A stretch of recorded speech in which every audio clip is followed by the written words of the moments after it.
दोस्तों, जैसा कि मैंने आपको बताया था कि जो भी हमें फॉलो कर रहे हैं वो नोट्स बनाते चलें, ठीक है। और मैंने सब इंस्पेक्टर का बैच शुरू किया हुआ है जो कि बिल्कुल फ्री है। देखिए दोस्तों, मैं आपको एक बात बता देता हूँ। आप 10,000, 15,000, 20,000 देकर बड़ी मेहनत से आप पैसे देते हैं और बड़ी महंगी महंगी कोचिंग में आप एडमिशन लेते हैं। और जहाँ आप एडमिशन लेते हैं तो आपको पता है कि वहाँ जो एचएसएससी का जो पैटर्न है उसके आधार पर तैयारी नहीं कराई जाती।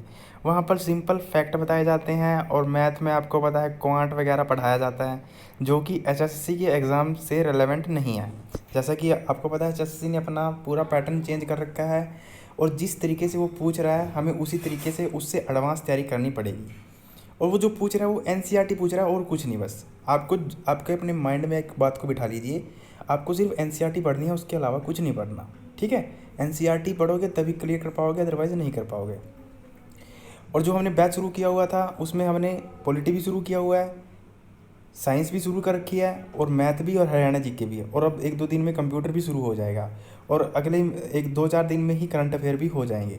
तो करंट अफेयर तो सबके लिए सेम होगा, चाहे वो यूपीएससी का एग्जाम हो, चाहे दिल्ली पुलिस का हो, चाहे हरियाणा पुलिस का हो, किसी का भी हो, रेलवे का हो, सबके लिए करंट अफेयर सेम रहेगा क्योंकि वो तो कॉमन रहता है सबके लिए। मैथ के हमारे 3 चैप्टर हो चुके हैं, मैट्रिक्स, डिटर्मिनेंट और ट्रिग्नोमेट्री। तीनों को मैंने आपको बताया था कि हमें मेरे एक एक पॉइंट का नोट्स बनाना है, अपने एक एक पॉइंट को अच्छे से नोट करना है, ठीक है। तो इस लड़के ने, जो मुझे कई बच्चे फॉलो कर रहे हैं हमारे चैनल को, तो एक लड़का है जिसका नाम है अमनजोत। उसने अपने नोट्स बनाकर भेजे हैं मेरे को कि सर मैं फॉलो कर रहा हूँ, आप रेगुलर रहें, रेगुलर वीडियो डालें। और रेगुलर क्लास होती है मेरी, डेली क्लास होती है, डेली वीडियो मिलती है आपको, ठीक है। जो फॉलो कर रहे हैं, जो डेली देखते हैं उनको पता भी होगा। जैसा मैंने बताया था एक एक पॉइंट इस लड़के ने लिखा हुआ है। मेरे पास कई नोट्स हैं जो मेरे को सबसे बेहतर लगे, ये मुझे इस लड़के के लगे। आपको भी इसी प्रकार नोट्स बनाने हैं। मैंने आपको जब मैट्रिक्स बताया था, देखिए किसी भी नंबर, अल्फ़ाबेट या वर्ड, जीरो नंबर क्या होगा 0-9, अल्फ़ाबेट क्या होंगे A to Z और वर्ड्स क्या होगा sine cos ten. Trigonometry function को आयताकार या वर्गाकार रूप में व्यवस्थित करना ही मैट्रिक्स कहलाता है। मैंने ये आपको बताया था, लड़के ने बिल्कुल एज इट इज़ लिख दिया, बिल्कुल ही एक एक पॉइंट को लिखा है जैसे मैंने बताया। फिर रो क्या होता है, फिर कॉलम बताया था, फिर एलिमेंट्स के बारे में बताया था, फिर ऑर्डर के बारे में बताए थे, फिर मैंने आपको टाइप्स ऑफ मैट्रिक्स करवाए थे। देखिए सारे टाइप्स ऑफ मैट्रिक्स कितने अच्छे उसमें बनाया है। फिर और मैंने आपको बताया था कि क्लासमेट की अच्छा सा रजिस्टर ले लीजिए, चाहे आप क्या करें A4 के पेपर को बाइंडिंग करवा लीजिए, ठीक है, बाइंड करवा लीजिए जैसे इस लड़के ने करवाए हुए। बहुत अच्छे नोट्स बनेंगे।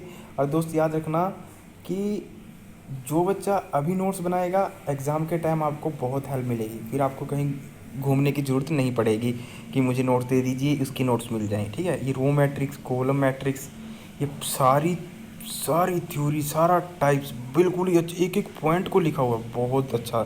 ये लड़का ज़रूर सफल होगा, जिस हिसाब से ये मेहनत कर रहा है ये पक्का सफल होगा।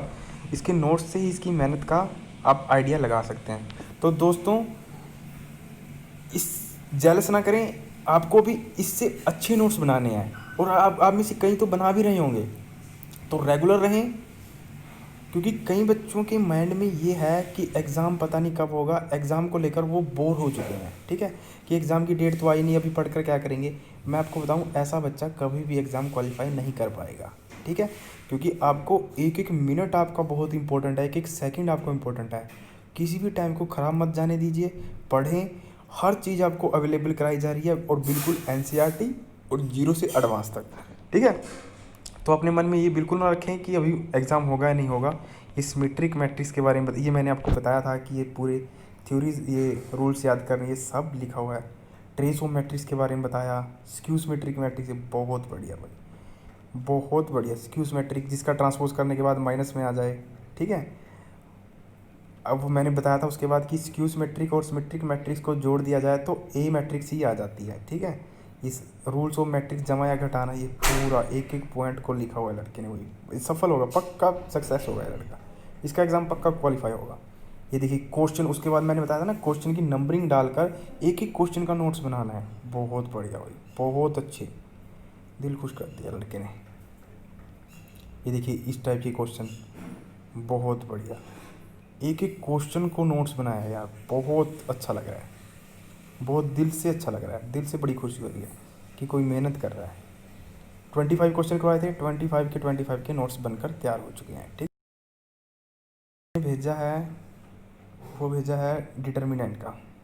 अगर मैं बात करूँ डिटर्मिनेंट, ये है डिटर्मिनेंट के नोट्स। डिटर्मिनेंट ये देखिए बहुत बढ़िया, सारा कुछ लिखा हुआ है, एक एक पॉइंट लिखा हुआ है जो मैंने बताया था। दिल खुश कर दिया भाई लड़के ने साहब।